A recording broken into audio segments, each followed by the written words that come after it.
الله الرحمن الرحيم اقرأ كتابك كفى بنفسك اليوم عليك حسيبا وقال رسول الله صلى الله عليه وسلم كفى بالموت واعظا أو كما قال عليه الصلاة والسلام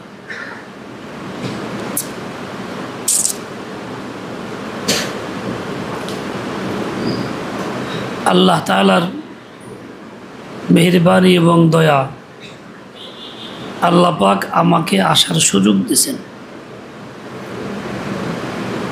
আর না হলে আসা সম্ভব ছিল না। সকাল থেকেই খুব বেশি অসুস্থ, মাথা যন্ত্রণা, ঘুমও হইতেছে না, মাথার কোনো কাজও করতে পারতেছি না, কথা বলতেও কষ্ট লাগে। আপনারা দোয়া করেন যাতে আল্লাহ আমাকে দ্রুত সুস্থ করে দেন। আমার জামালিও অসুস্থ, এই যে এত বড় দেহ এগুলো অসুস্থ, তো হুজুর শরীর খুব খারাপ, ক্লান্তি পড়ে যাবার চাইতেছে। তাহলে তো আমি কিছুই না, সামনে আল্লাহ পাকে আরো সুস্থ করে সিহাতে কামিলা দাইমা আজলা থাকে। এক বেটা খুব মোটা, আরেকজন চিকন,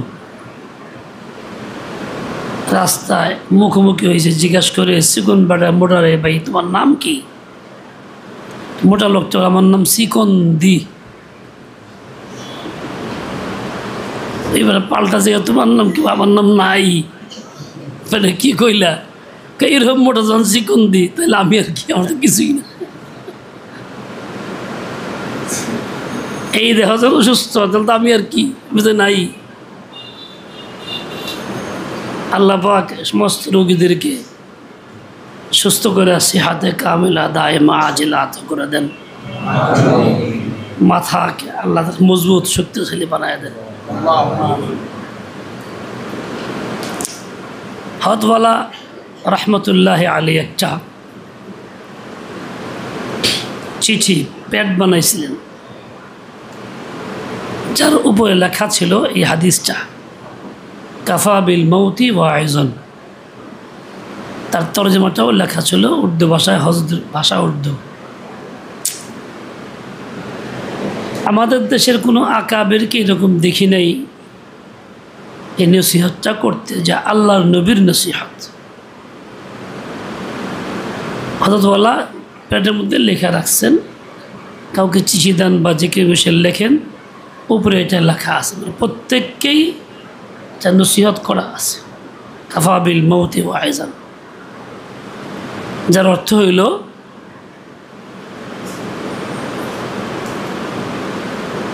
মৃত্যুই উত্তম উপদেশদাতা। যথেষ্ট উপদেশদাতা হইল মৃত্যু। মৃত্যুর খেয়াল, মৃত্যুর কল্পনা, অন্যেরটাও নিজেরটাও, নিজেরটা আরও বেশি মানুষ যখন করে, তখন তার আর দুনিয়ার জন্য পাগল পারা হওয়া, দুনিয়ার মুহে পইরা নাফরমানি করা, গুনাহ করা সম্ভব হয় না। মৃত্যুর ফিকির সাওয়ার হয়ে গেলে কোনো কিছু কাজেও লাগে না। মৃত্যুর ফিকির মানুষকে একদম নিস্তব্ধ বানায় ফেলে। এক বাদশাহ খুব শান শৌকতে চলত,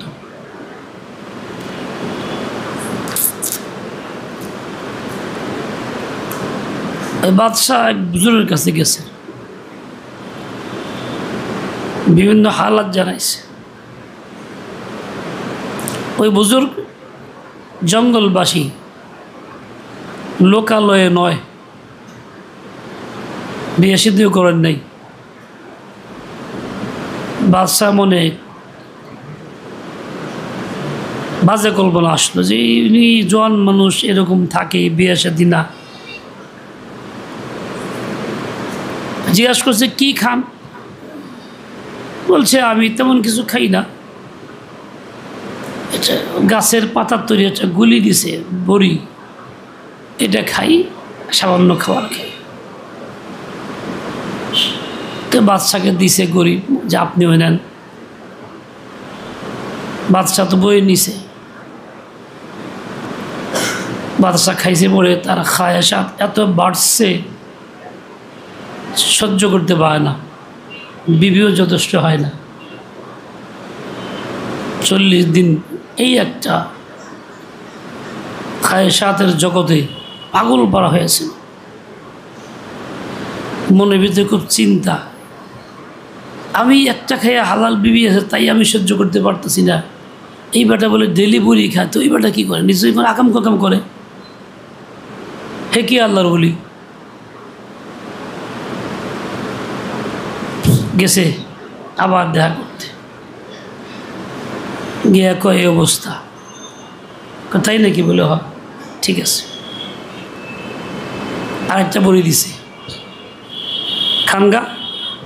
তো মনে রাখবেন নিশ্চিত 40 দিন পরে আপনার মৃত্যু।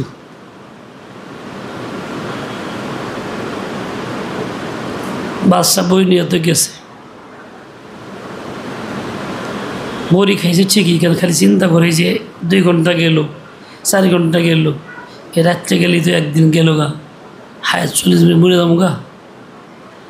এই যে একটা ফিকির এমন গালেব হয়েছে, এখন বিবির কাছেও যাইতে মনে চায় না, খায়াসা তো গালেব হয় না, আস্তে আস্তে ঠান্ডা নিস্তেজ হয়ে গেছে। হাই হায়, একদিন বাকি মৃত্যুর, 39 দিন হয়ে গেল, কালকে মরে যাবো গা, শেষ। কি উপায় হবে? 40 দিন যখন পার হয়ে গেছে, মৃত্যু হয় না, গেছে যে কি আপনি মিছা কথা কইলেন, মৃত্যু তো হইল না। কয় নাই? ও আচ্ছা, ঠিক আছে। একটা বড়ি খাওয়ার পরে 40 দিন পর মৃত্যু হবে, এই কথা তোমাকে এমন অথর্ব বানাই দিছে, খায়সাত হারায় গেছে, দুনিয়ার শান শৌকত মজা সব হারায় গেছে গা। এখন তোমার উত্তেজনাও নাই, খায়সাত নেই, কোনো কিচ্ছু নাই। আর প্রতিদিন 2টা করে সকাল বিকেলে বড়ি খাই, আর এই মনে করি আমার 5 মিনিট পরে মৃত্যু হয়, এই কামনা করি, এইরকম ধ্যান করি, তাইলে আমার কেমনে খায়সাত গালিব হবে? আমি কেমনে অপরাধ করব, অন্যায় করব? তুমি 40 দিন পর মত হবে, এই চিন্তা তুমি কিছু করতে পারলা না। আমরা তো মনে করি প্রতিদিন আমার এখনই মত, এটাই জানেন। জানেন থেকে স্যার তোর সুন্দর তো গেছি কেন?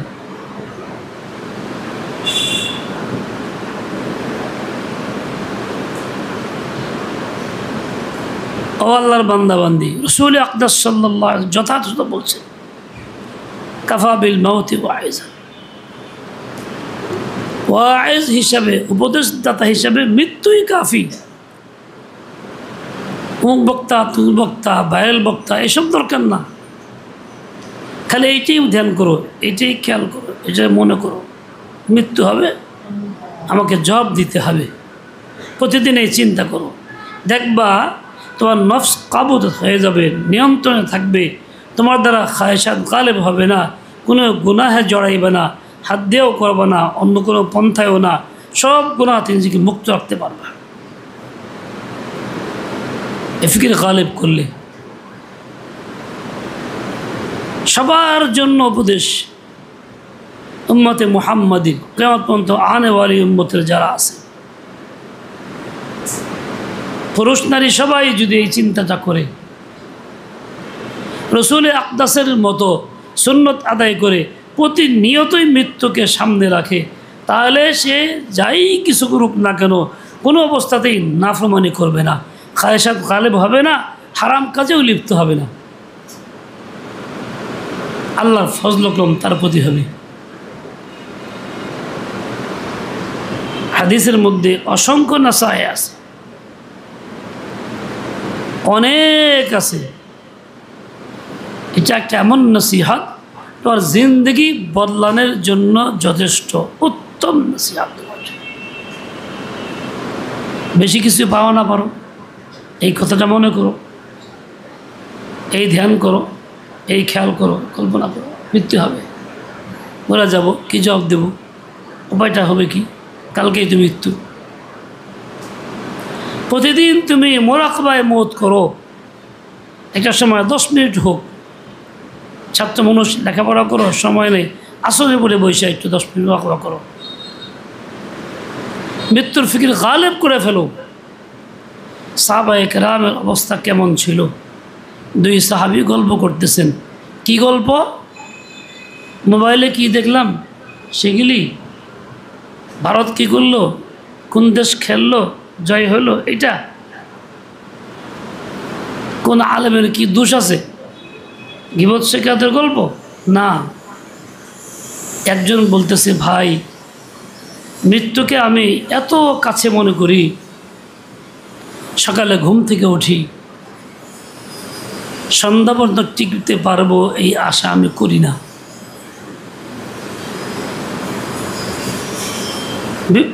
এখন অপর সাহাবী বলতেছেন, ভাই মৃত্যুর আমি এত কাছে মনে করি, এত কাছে, 4 রাকাত নামাজ শুরু করলে শেষ পর্যন্ত পৌঁছতে পারবো এই আশা আমি করি না। দুজনেই মৃত্যুর কথা ধ্যান করেন। কি পরিমাণ এখন 24 ঘন্টা কাটাবে এই চিন্তা হয় না, 12 ঘন্টা, আরেকজনের 12 ঘন্টা না, 12 মিনিট থাকার কল্পনাও হয় না। রাসূল আকদাস শুনে বলতেছিলেন, মিয়া শুনো, আমি মৃত্যুর এত কাছে মনে করি, নামাজের শেষে ডান দিকে সালাম ফিরাই, বাম দিকে সালাম ফিরাইতে পারবো এই আশাও আমি করি না।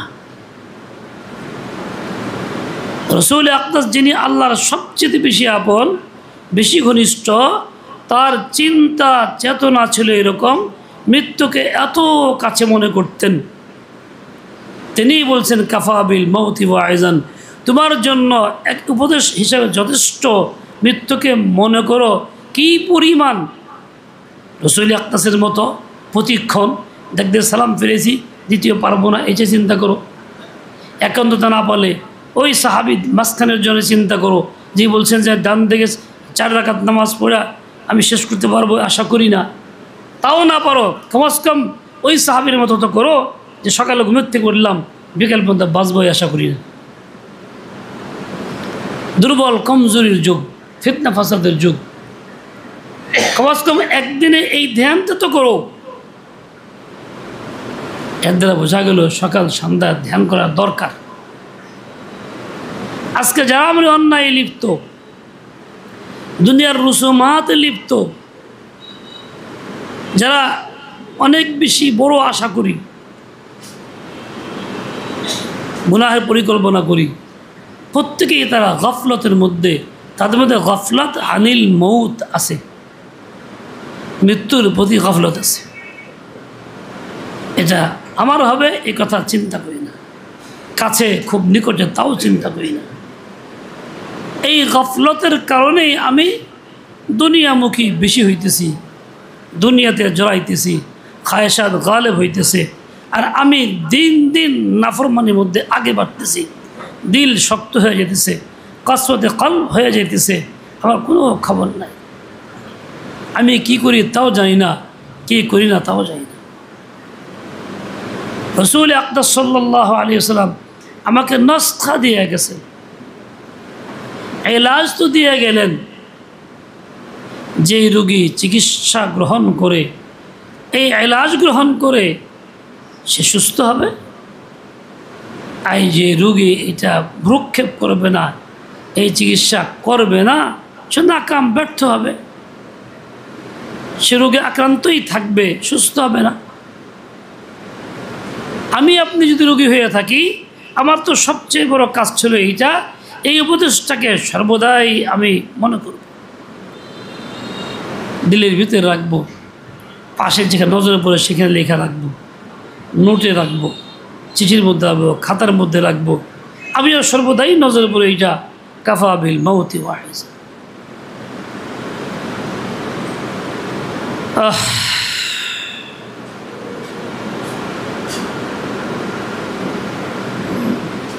কোরআনে কারীমের সূরা বনী ইসরাঈলের 14 নম্বর আয়াতটা পড়েছে। ছোট্ট আয়াত, এক লাইনও না। যে হাফেজ না সেও দ্রুত মুখস্থ করতে পারবে, একবার শুনলে হয়ে যাওয়ার কথা। ইকরা কিতাবাক কাফা বিনফসিকা আল-ইয়াওমা আলাইকা হাসিবা। ও বান্দা, ও বান্দি, ও পুরুষ, ও নারী, তুমি তোমার কিতাবখানা পড়ো। কোন কিতাবখানা? যা তুমি লিখছো পত্রপত্রিকায় না, তোমার জন্য লেখা হয়েছে, যার নাম নামায়ে আমাল, আমল নামা। ওয়াইদা সুহুফ নুশিরাত বলতে সব মানে ওইটা। তুই পড়ো দেখি কি লেখা আছে। কাফা বিনফসিকাল ইয়াউমা আলাইকা হাসিবা। তোমার বিরুদ্ধে হিসাব নিকাশ করার জন্য, হিসাব গ্রহণের জন্য তুমি যথেষ্ট, অন্য কেউ লাগবে না। তুমি যখন পড়বা দেখবা তুমি কি করছো না করছো, কী কীর্তিকলাপ তোমার আছে, তার বিরুদ্ধে ফয়সালা তুমি করবা। অন্য কারো প্রয়োজনই পড়বে না, তুমি যথেষ্ট। এখানেও আল্লাহ তাআলা মনে করায় দিলেন যে তুমি রোগাক্রান্ত, গাফলতের মধ্যে পড়ে আসো, গুনাহে জড়ায় গেছো, আল্লাহ থেকে দূরে সরে পড়ছো। তোমাকে এই পথে আসতে হবে, গাফলত দূর করতে হবে। তার জন্য সহজ রাস্তা তুমি এটা চিন্তা করো যে আমাকে তো আমল নামা আছে, আমার হাতে দেওয়া হবে, আমাকে পড়তেও হবে। সেদিন আমি কি জবাবটা দিব, উপায়টা কি হবে, কয়টা অস্বীকার করব? সম্ভব কি অস্বীকার করা? ভালো মন্দ, রাগ গুসা, গালিগালাজ, সভ্য অসভ্য ভাষা সবই তো সেখানে সংরক্ষিত, রেকর্ড করা আছে। ইকরা কিতাবাক কাফা বিনফসিকাল ইয়াউমা আলাইকা হাসিবা। যথেষ্ট তুমি, তো আমল পড়লেই হবে তুমি কি করছো না করছো। কারো মুআখাযা করা লাগবে না, ফেরেশতার জিজ্ঞাসা করা লাগবে না, আমি জিজ্ঞাসা না করলেই চলবে। তুমি নিজেই তো সাক্ষী। তার মানে কি? আজকে আমি দুনিয়ার জীবনে আছি, ওইখানে আমাকে আমলনামা দেওয়া হবে, সব লেখা থাকবে, আমাকে পড়তে হবে। এই কথাটা মৃত্যুর মতোই যেন আমি প্রতিদিন মনে করি যে কাজটা করলাম, আমলনামায় ঢুকলো, যা সহি না গায়রে সহি। এই জন্য আল্লাহর কাছে কী জবাব দেব? দিতে পারবো তো?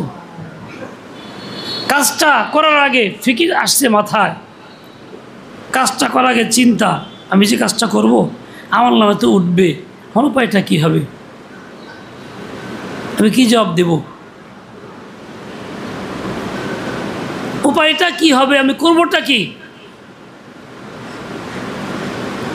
ইকরা কিতাবাক কাফা বিনফসিকাল ইয়াউমা আলাইকা হাসিবা। মৃত্যুকে যেমন রাসূল পাকের তরিকায় তুমি নিয়মিত মনে করবা, মুরাকাবা করবা, ধ্যান করবা, ঠিক এই কথাটাও ধ্যান করো।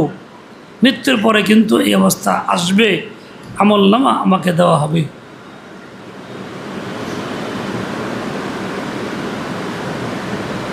দুনিয়াতে বিভিন্ন সংস্থা আছে, সরকারি বিভিন্ন প্রতিষ্ঠান আছে, যেই প্রতিষ্ঠানগুলির মধ্যে, সংস্থাগুলির মধ্যে ব্যক্তির জীবনের নোট রাখা হয়। কি করছে, কোন সময় কোন কাজে ব্যর্থতার পরিচয় দিছে, খেয়ানত আছে কিনা, অর্থ তাসারুফ করছে কিনা, ডিউটি ঠিকমতো পালন করছে কিনা, সরকার বিরোধী কোনো আন্দোলনে গেছে কিনা, কোন রাজনৈতিক দলের সাথে সম্পর্ক ছিল কিনা, এইসব যাবতীয় নোট তার থাকে। সে হয়তো জানেও না কি হইতেছে, এইগুলি যাচাই বাছাই করা হয়, সেই অনুপাতে তার ফয়সালা করা হয়। চাকরিচ্যুতও হয়ে যেতে পারে, আবার ভালো হইলে মান বৃদ্ধি হবে, টাকা পয়সাও মিলবে। সরকার নিয়মতান্ত্রিক না হইলে পরে দুর্ঘটনা ঘটবে, সব রেকর্ড থাকে। যখন কম্পিউটার ছিল না তখনও ছিল, এখনও আছে, প্রত্যেকের ফাইল আছে। দুনিয়ার সরকার যদি ফাইল সিস্টেম করে থাকে, রেকর্ড রাখার এহতেমাম করে থাকে, তো যিনি দুনিয়া ও আখিরাতের সব কিছুর মালিক তিনি করেন নাই? করবেন না? তিনি করছেন এবং করবেন। এই জন্যই তো বলা হয় সাবধান, ইকরা কিতাবাক। তোমাকে যেমন চললে কোথাও গেলে পরে সিসি ক্যামেরার সম্পর্কে অবগত করানো হয়, সাবধান, আপনাকে সার্বক্ষণিক সিসি ক্যামেরার মাধ্যমে মনিটরিং করা হচ্ছে। তখন আপনি যাই কিছু করবেন না, বুঝাশোনা করবেন, চলাটাও বুঝাশোনা হবে, হাত দিয়ে ধরাও বুঝাশোনা হবে, আপনার ভাবভঙ্গি বুঝাশোনা হবে, দুষ্টামিও বুঝাশোনা করবেন যে না সব নজর এসছে, সব তো উঠতেছে জায়গা মতো।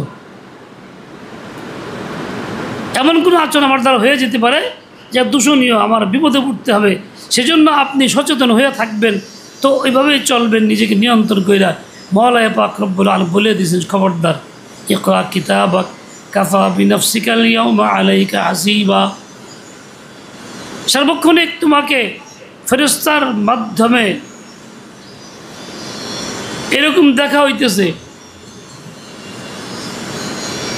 কাজেই তুমি সাবধানে চলো, সেদিন দেওয়া হবে, তখন তোর উপায়টা কী হবে?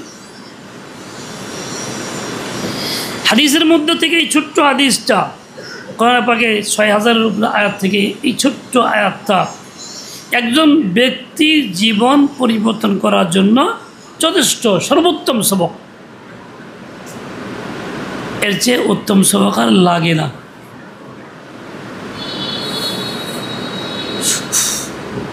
হযরতে ইব্রাহিম ইবনে আদহাম রহমতুল্লাহ আলাইহি ক্ষমতা চাষছে, ক্ষমতা ছেড়ে দিয়ে জঙ্গলবাসী হয়েছিলেন। 6 মাস হয়ে গেছে, পরবর্তী কোনো ওই পদে কাউকে নেওয়াও হচ্ছে না। মন্ত্রী সবাই চালাইতেছে, অপেক্ষা আছে যদি ফিরে আসে উনি। উনি তো আসে না, আসবে না। লোকজন গেছে ওনার কাছে, উজির নাজিররা গিয়ে বলছে, হুজুর চলেন যাই, অপেক্ষমান আমরা, আপনার জন্য গদি খালি আছে, সিংহাসন তো আপনার জন্যই, বিকল্প কাউকে আমার দেই নেই, দিবও না, আপনি উপযুক্ত, চলেন যাই, সব আপনার অপেক্ষায় আছে।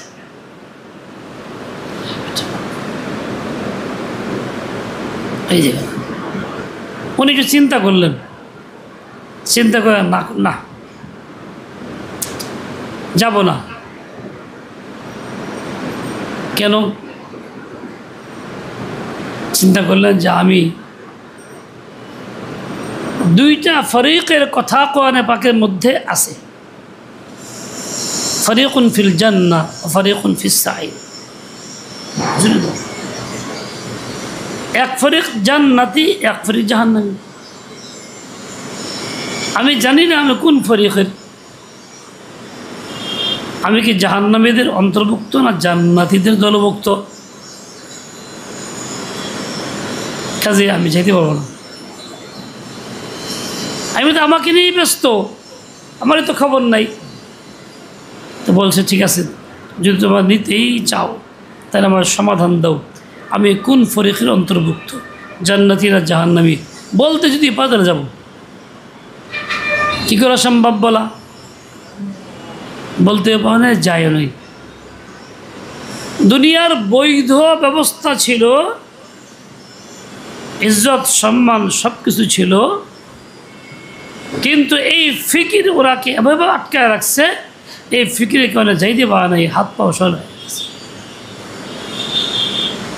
আমি আর তুমি যদি ফিকির বান্ধ হই, এই চিন্তা করি, তাহলে এই চিন্তাই আমাকে হাত পাও সব কিছু নিয়ন্ত্রণে রাখবে। আমি যেন বন্ধু হয়ে থাকবো, চলতেই যেন পারতেছি না। আমার জন্য কোনো দারোগা পুলিশ লাগবে না, কোনো প্রশাসনের কারোর দরকার নেই, কোনো পাহারা দরকার নেই, সিসি ক্যামেরা দরকার নেই। আমার এই চিন্তাটাই সিসি ক্যামেরা। আমার ক্যামেরা এইটাই যে আল্লাহ আমাকে দেখতেছেন, জবটা দিব কি? তখন অন্ধকার ঘরেও নির্জন জায়গাতেও আমি আল্লাহকেই দেখব, বাধা আল্লাহর পক্ষ থেকে আসবে। হাজার সুযোগ পাওয়ার পরে আমি গুনাহ করতে পারবো না, যেহেতু জবাবদিহিতার একটা বিষয় আছে। আজ যুবকরা উচ্ছৃঙ্খল, বিভিন্ন কথা কাজের মধ্যে বিভিন্ন রকম ঝামেলা, হারামে লিপ্ত হয়, জীবন নষ্ট করে।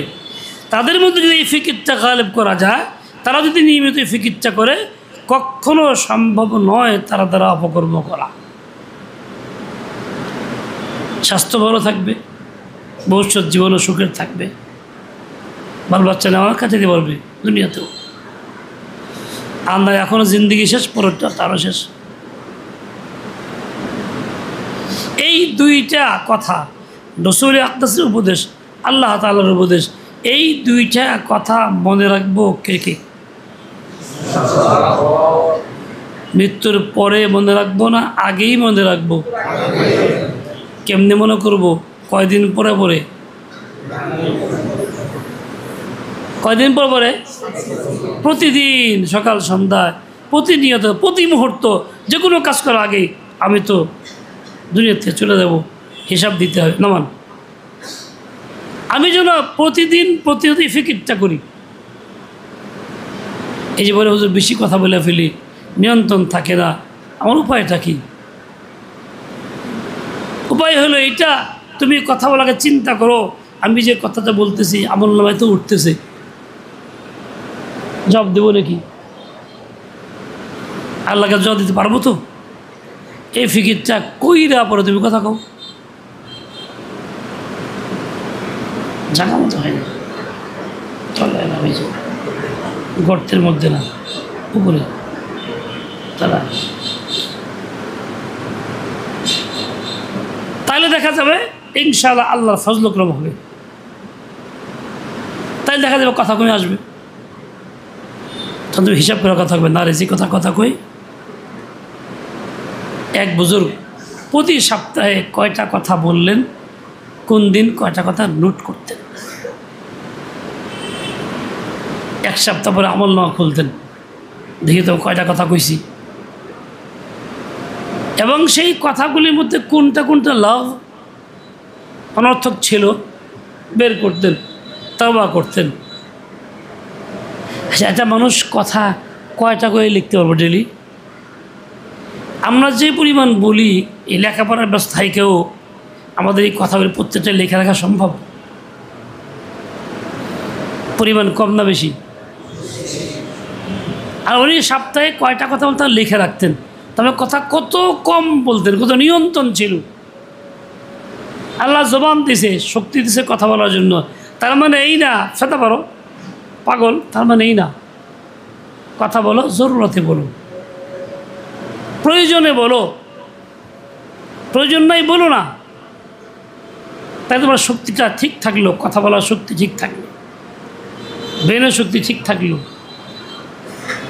তোমার ভিতরে আল্লাহ পাকের ভয় ভীতি আজমত পয়দা হবে, মানুষের নজরে শ্রদ্ধার পাত্র হইবা, কথা যখন কম বলবা, আল্লাহ পাক এমন আজমত পয়দা করবে, মাখলুক তোমাকে ভয় করবে। আর কথা বেশি বললে ওজন থাকে না, মানুষ সমাজ দূর পাগল ব্যবহার করে, দূর ওর কাছে পেলাম না তো,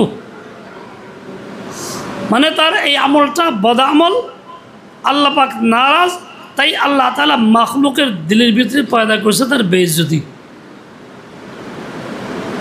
তার প্রতি ইহানাত। এই জন্য সে বলে দূর পাগল নাই, পাগল হয়ে যা, কথা কইস না। মানুষ বলতেছে এমনি না, বলাইতেছেন কে? কে বলাইতেছেন? আল্লাহ বলাইতেছেন। কেন বলাইতেছেন? তার কথাতে আল্লাহ নারাজ, সেই নারাজিকে বহিঃপ্রকাশ মাখলুকে খেপাই দিচ্ছে তার বিরুদ্ধে, এমনিতেই না।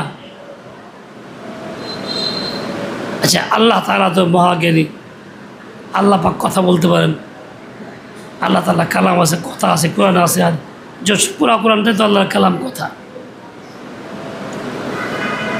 আল্লাহ মহান বড়, মহান বড় যে হয় অনেক কথা বলার অধিকার তার আছে। আল্লাহ তাআলা কয়টা কথা বলে? কয়টা বলে? আল্লাহ যা বলার আমার কাছে দিয়ে দিয়েছে, এই যে আমার কথা, না শেষ। নতুন করে কিছু বলে আর কথা কয় না। বললে তো ওই লাগতো, আসতো আমার কাছে, ওই তো বন্ধ, নবীও বন্ধ, তোমার কি বলেন না? তাহলে কথা কম বলা আল্লাহ তাআলার সিফত।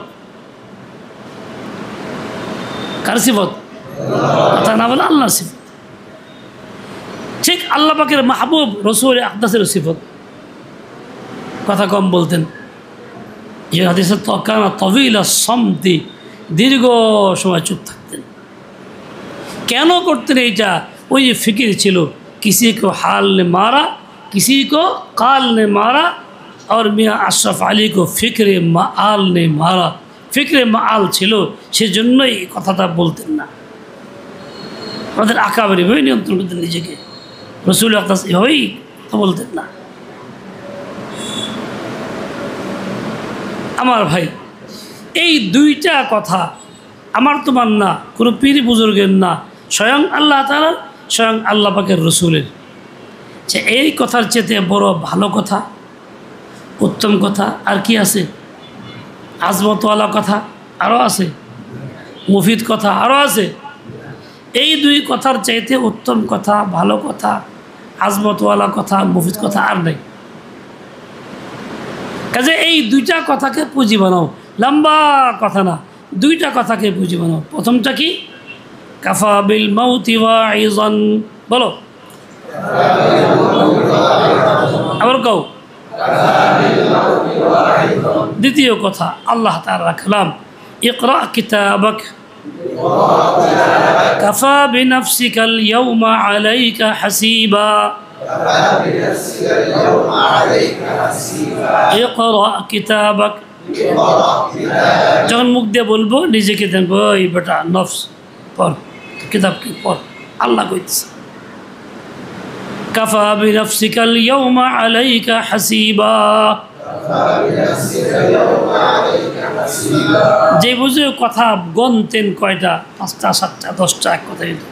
পরের সপ্তাহে বেশি হইলে আফসোস করতে হবে, কথা কি ইন্না কথা বেশি হয়ে গেল কেন? তাইলে কি পরিমাণ নিয়ন্ত্রণ ছিল কথার মধ্যে। কথা তো কইতে হবে, জরুরত পড়বে কও, কিন্তু সেটা নিয়ন্ত্রণে কও। আল্লাহ তাআলা কালামের কথা কও, রসুল হাদিসের কথা বলো। তাইলে দুনিয়া কোনো কথা হলো না, জুলমত পয়দা হলো না, গাফলত পয়দা হলো না। জুলমত থেকেও বাঁচলা, গাফলত থেকেও বাঁচলা। দিলে আল্লাহ পাক নূর দিয়ে দিবেন, নূরের কেন্দ্র আসবে তোমার ভিতরে। মনে থাকবে না ইনশাআল্লাহ? কার কার? আল্লাহ পাক তৌফিক দেন, কবুল করেন।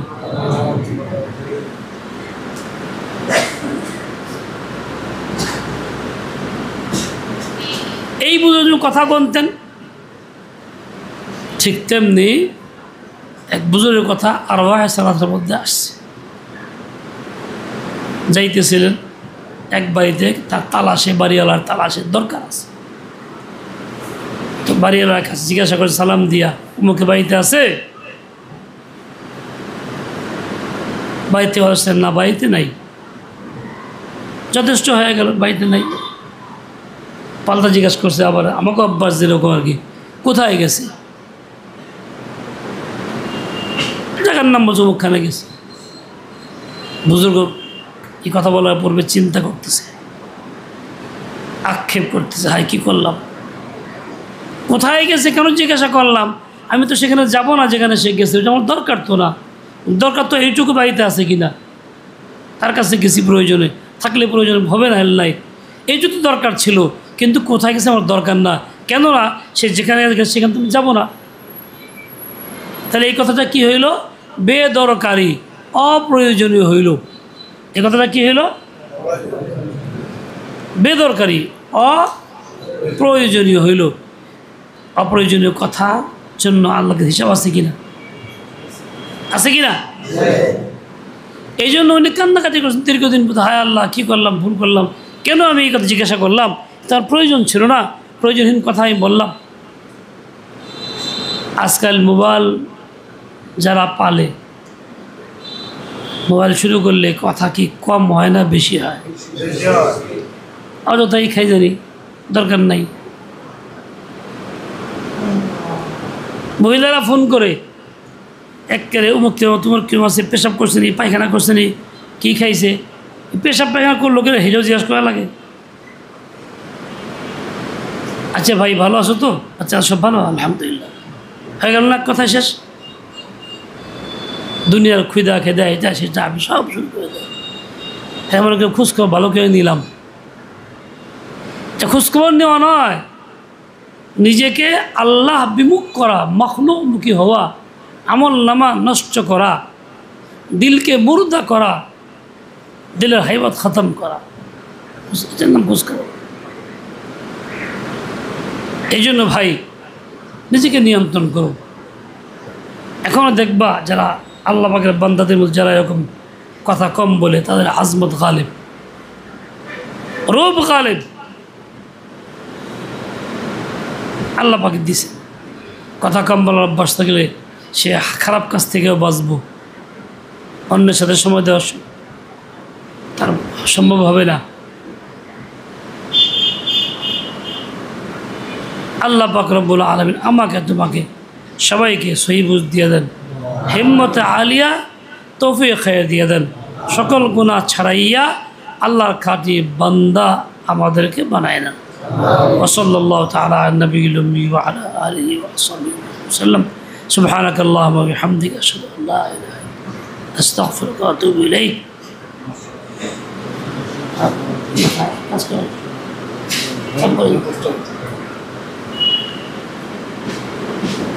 আল্লাহুম্মা সাল্লি আলা সাইয়্যিদিনা। আল্লাহ আমাদের সবাইকে কবুল করেন, অসুস্থকে সুস্থ করে দেন, যারা যা দরকার তা তাকে দিয়ে দেন।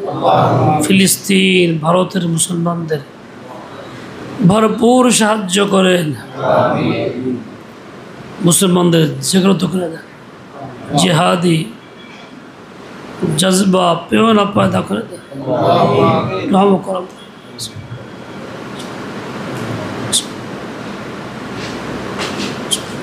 برحمتك يا ارحم الراحمين وصلى الله عليه وسلم।